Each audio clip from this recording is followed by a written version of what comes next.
Hello everyone. I hope you're having a wonderful day. My name is Jay and I want to welcome you out to the channel where today I have the opportunity to help you to speak better English. And I'm going to accomplish that today by teaching you the phrase under the weather. Under the weather. Okay, this is a very common phrase that you can use in your day-to-day conversations as you practice your English. So what does under the weather mean? It is a phrase to describe being sick or not feeling well. A phrase that's used to describe yourself or someone else that is feeling sick or not well. And so you would just say, that person is under the weather, or I am under the weather. As always, I have some examples that you can use and practice saying under the weather. Let's look at this. Our first example, she did not go to the park because she was feeling under the weather. She did not go to the park because she was feeling under the weather. Now, you could use this sentence and take out park, and you can replace it with work.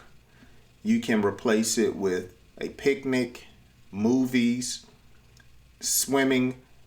You did not go to these places because you were feeling under the weather. Let's look at another example. Don't kiss me. I'm a little under the weather.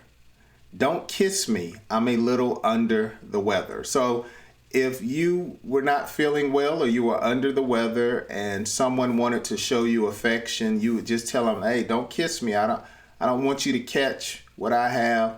I'm feeling a little under the weather. And so this is a great phrase that you can use when you're communicating with someone that you're not feeling well.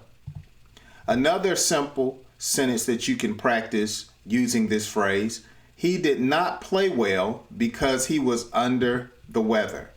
He did not play well because he was under the weather. And most athletes don't play well when they're not feeling well. And so you would describe them as saying, hey, he didn't score 25 points, he was under the weather. Or he didn't play soccer, he didn't play basketball, he didn't play football because he was under the weather. So a great phrase that you can use in your conversations. Let's look at our last one for today.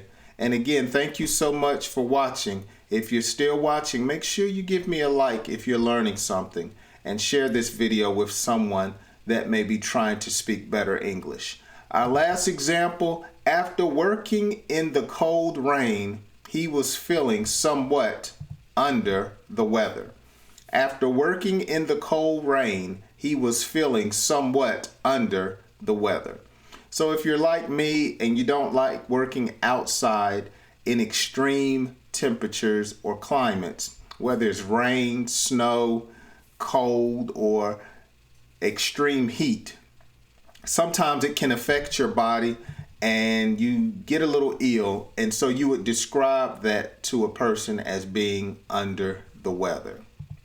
So I hope you've learned something today. Again, if you've learned something, I hope I've earned a like. Take a half a second, hit that like button, and take a moment and leave me a comment and let me know, how would you use the term or phrase under the weather in a sentence? Leave that down in the comment section. I would love to hear from you. And I'm so appreciative for all of the comments that I've received on other videos. I try to interact and answer and comment on those as well. So let's keep the conversation going.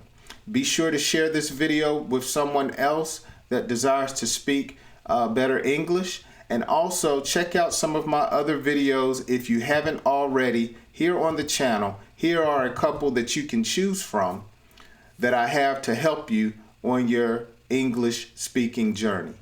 As I always say to my viewers, have a wonderful day. Thank you so much for watching, and may God bless you.